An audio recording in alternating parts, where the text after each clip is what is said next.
Welcome back to Becoming You Again. I'm your host, Karen Nelson. I'm a certified divorce confidence coach, and this is the podcast where I teach you how to reconnect with yourself, create emotional resiliency, and live a truly independent life so you can have an even better life than when you were married. Hello, my beautiful friends. I'm so happy to be here recording this podcast today. I have to say, it has been so hot in Utah this past week and a half. I mean, okay, we've actually had a very hot summer overall. It's very hot here. It's very dry. But for it now being September, we usually kind of will see a drop in the temperature, maybe to like the mid 80s, 50s in the mornings. But oh my God, that is not the case. This past week and a half, it has literally been like 100 plus. Maybe you're having a heat wave where you live as well. But I am so done with the hot weather. And I'm going to tell you, I am almost 45 years old. And within the past, I would say probably month-ish, I'm perimenopausal now. Because I am having hot flashes. Like if you have gone through this or if you are going through this, you know exactly what I'm talking about. And when I used to hear people talk about having hot flashes, I did not understand the literal change that overcomes your entire body, where you are just like drenched in sweat within 10 seconds of feeling this hot flash and your entire body temperature rises. It is the most insane thing I have ever experienced. So we have 100+ degree temperatures. And then I have this change, this hormonal insane change going on inside my body. And I am like, what is even happening? I'm so done with the heat. I need it to be cool outside. I literally need it to be cool outside. I love fall. I love the change of the colors. It gets so beautiful here in Utah in the fall. I put my fall wreath out on my door because I'm like trying to channel with the universe, like, please just bring cooler autumn weather this direction, please, please, please. All right. So that is basically what's happening in my life, right? It's too hot. My body is completely changing in a way that I have never experienced in my entire life. And I am so ready for fall to be here. That is where I'm at. How are you all doing? Come and tell me. DM me at Karen Nelson Coaching on Instagram and tell me. I love connecting so much with you ladies. If you're not in my Facebook group, 100% come in my Facebook group. But if you want to just talk with me one-on-one back and forth, Instagram's the place to do it. Just come DM me. We'll have a little chat. I'd love to hear from you directly. All right. So now onto the topic of today, which is rewriting your divorce story. I have had the pleasure several times over the last year to be a guest on many different podcasts telling my divorce story. And I like to do this for a couple of reasons, but the main reason that I like to share my story of my divorce is to give other women an example of how they can tell their divorce story that is empowering and that leaves them feeling confident and in charge of their life. Because very often, we tell stories from our past, especially when we've gone through something really hard, something really difficult. We tell these stories in a way where we continue to be the victim and we feel victimized, which in no way feels empowering.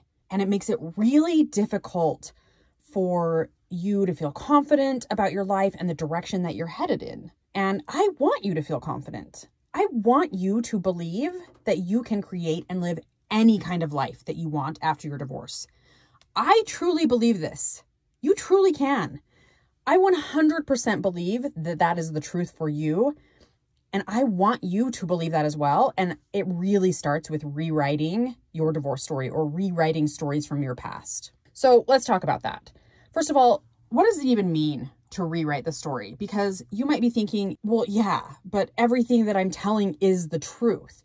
Everything that I'm remembering about my past story actually happened to me. So what, you just want me to lie about my past or pretend that I wasn't abused or pretend he didn't cheat or pretend I wasn't rejected? And the answer, of course, is no. Like, of course, I don't want you to do that. I will never ask you to pretend that something didn't happen to you when it did. I will never ask you to gaslight yourself into thinking that something didn't actually happen when it did actually happen. It's not at all what I'm talking about when I'm saying rewriting your story. What I am teaching you to do with this concept of rewriting your past is to tell the story in a way that makes you the hero, that makes you the focus of the story. Because being the hero of the story is always, always, always going to feel so much better than you continuing to be the victim in your story. So when we think about the past, what comes up for you? One of my mentors talks about the past in this way, and she says, and I quote, "You might be under the impression that your past is just a collection of factual memories that make up your history and identity, but really, your past is your story about your past. It's much more about the optional thoughts you have than about the reality that happened," close quotes. And this whole idea of our memories being completely factual and 100% reliable has totally been debunked through many psychological studies over the years. And it's so fascinating to me. So one example of this is there's a psychological study where the days after 9/11, researchers asked thousands of people how they learned of the terrorist attacks, how they reacted to the news, and they asked them some other questions having to do with specifics of the event itself, like how many airplanes and what was hit and different things like that, like actual facts of the experience. So these same researchers then went back and asked these same people a year later, and then 3 years later, and then 10 years later. The researchers' goal was to track the consistency of the memories of this day over time, and their findings are so fascinating. Can I just tell you, within the time span of the 10 years, this even happened like at the 1 year mark, which is even more fascinating. But of course, over 10 years, our memories change. They really do. And most people in this study had significant inconsistencies in their memories and the details of how they learned of the attacks. Some people were telling very different stories of where they were and how they heard about it, only to be told what they had originally said. And then they were like, no, you must be mistaken. I definitely remember being in this place and finding out this way, when they originally had told the people, days after it happened, a different story. It's very fascinating to me learning about these studies on our memory and how our memory shifts and changes over time. And I'm pointing this out to you because I want you to understand that your past exists in your mind, and it is influenced directly by how you choose to think about it. And how you choose to think about your past and the story you tell yourself about it is going to directly influence your feelings and your actions right now in the present, which is what you're creating your future life and your future experience with. We don't create our future from how we felt in the past because we don't feel things from the past. We create our future experience and our future life from where we are right now and what we're feeling right now and how we're acting right now. And I want to tell you a secret about your past. You get to use your past any way you like. So I want you to make it good for you. And of course you can and you should do this with the stories of your past, where every time you think of them, you feel an emotional response that doesn't feel good. But today, I'm going to be talking specifically about your divorce story and how rewriting that story will change how you feel and act today, which of course, as I just said, influences what your life is going to look like moving forward. So if you could sum up your divorce story in one sentence, or if you could give your divorce story a headline, what would it be? Mine would be, my divorce is the best thing that has happened to me. But when I first was going through my divorce, that definitely was not my story. My story was more something like, my ex cheated and I have no idea where I'm going from here. Those are very different stories, right? One is, I have no control over where I'm going. And the other is, this is the most amazing thing that could have possibly happened. So what would yours be? As I've worked with clients and we've done this work, and I literally do this with almost every single one of my clients. I can think of one person who we didn't rewrite their story, but it's because we were coaching on different things. But every other client that I've worked with, we have worked on different aspects of their divorce story to rewrite it to where they feel empowered. But this is not how they started out. And so here are some of my past clients headlines of how they would describe their divorce story. And yours might sound something like these. My divorce ruined mine and my kids' lives. I'm not worthy of being loved, and I can never do anything right. I gave up my life to support him, and now I have nothing to show for it.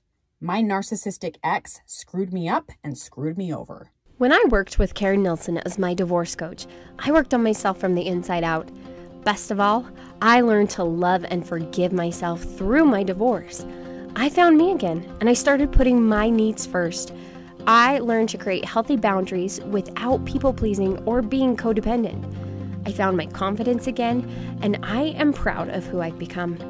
I would tell any woman who is going through a divorce that if you are struggling to know who you are, or if you're struggling to believe that your life can be good again, then you need to work with Karen as your coach.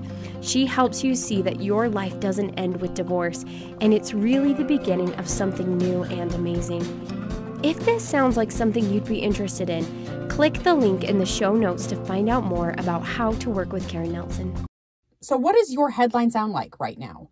And when you tell yourself these stories, more than likely you're staying the victim in your own life. And then it's really hard to be strong or confident and empowered when you're a victim to someone else or to your own life.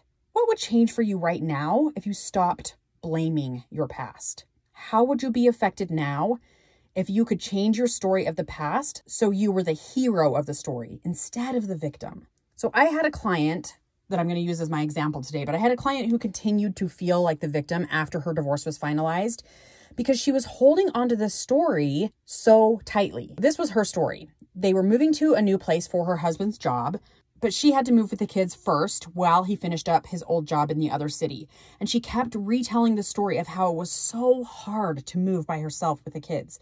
She had to set up the house and she had to be all alone, and she had to get the kids in school, and she had to figure out doctors and navigate the city and do all of these things all by herself. She felt very alone. She felt very small, and she didn't feel appreciated at all by her husband. He didn't recognize how hard it was for her. He didn't recognize how hard she worked to make it a home in this new place and to have everything ready by the time he got there a month later.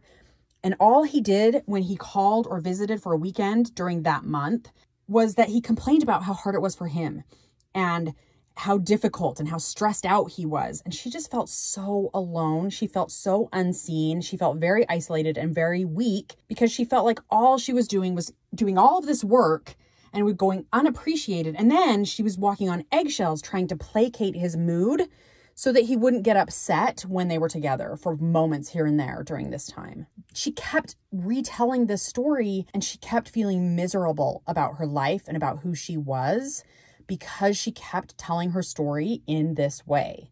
So how do we rewrite our divorce story so that instead of feeling miserable and instead of feeling victimized, we feel confident and empowered? How do we rewrite the story so that we become the hero? This is how. You first need to write out your story and then separate out the facts. You're going to look at your story, you're going to write it all out, and then you're just going to break it down into the facts. And that means you're going to look at the story without adding any meaning, no adjectives, no adverbs. Just tell the story in facts. And so this is what we did with my client with the example that I just used. So the facts were, husband got a new job. She and the kids moved first and were there for a month, and then husband came. That's the facts, all right? So can you see how there's no emotional involvement? There's no attachment. There's no meaning yet that we've given it, right? And this is one of the most important steps when it comes to rewriting your story, because when you can see it as more of a neutral scenario, you will immediately begin to change how you feel about it. And that is going to open you up to being able to retell it in a way that serves you moving forward. Now you're going to take those same facts and you're going to rewrite your story so that you're the hero, so that you can let go of being the victim. And for my client, she was able to rewrite her story that sounded something like this. My husband got a job and I moved with the kids first. I was brave and strong and moved to a new place all by myself with all of my kids for an entire month. I set up the house. I got the kids in school. I learned the city. I learned the neighborhood. I got the doctors. without needing to lean on anyone else to do it. I did it with strength. I did it with awe. And I can see now how freaking amazing I am that I did that I was there for me in those moments when I needed that strength. We kept the facts the same in this retelling, and we kept the focus on her. We actually took her husband completely out of that story. Did you notice? We didn't mention him at all, other than she moved without him. We kept the focus on her and how strong and brilliant she was in that situation. We made her the hero of the story so that she could let go of being the victim, so that she could let go of that misery that she was continuing to put herself through. And I want you to do this with your stories as well. And let me add that you can even do this if you have been a victim in your past, a victim of abuse or violence. First, if this is your part of your story, I would suggest that you go to therapy and work through that trauma if you haven't yet. But if you have done that work on yourself and you have worked through that trauma, you also can take this opportunity to identify yourself in these stories in a completely new way so that you can grow beyond these parts of your life, beyond these stories, beyond this part of your past. You can give back the abuse and the violence to that person who caused it. And just remember that they were the problem, not you. They are the one that has to do the work on the thoughts and the feelings and the actions, and they're the ones that have to be accountable for it in their own life, not you. Because none of that abuse was your fault. You are not dirty, you are not wrong, and you are not bad for being in proximity to that abuser. That abuse is theirs to carry, and it's theirs to account for. And you truly can retell your story in a way that helps you move forward. I do this work, as I said, with the majority of my clients because it is such important work. And it is an amazing exercise to help you take the focus off of your ex and how he showed up and how you felt so terrible. And instead, it helps you refocus on you and your amazing strength and your amazing power that you have in your own life. And when you think about your life in this way, in the present, like right now, when you think about your past in this new, powerful way, you will create feelings of confidence and empowerment that you are going to have as you take actions today that are going to move you forward into this future that you want, where you are creating an amazing life of your choice, rather than moving toward a future where you continue to be the victim of life happening to you. And instead, you are creating a life that is happening for you. All right, my friends, that is what I have for you today. I hope that this helps. I've done this work in my own life. I do it with my clients, and it completely changes everything. So please do this work for you. I love you all. Thank you for being here. I will talk to you next week. If you like what you heard on today's podcast and you want to know more about working one-on-one with me, you can go to www.karennelsoncoaching.com and schedule your free consult to find out more. That's www.karennelsoncoaching.com. Thanks for listening. If this podcast episode agreed with you in any way, please take a minute to follow, rate, and leave a comment. And for more details, make sure to check out the show notes by clicking the link in the description.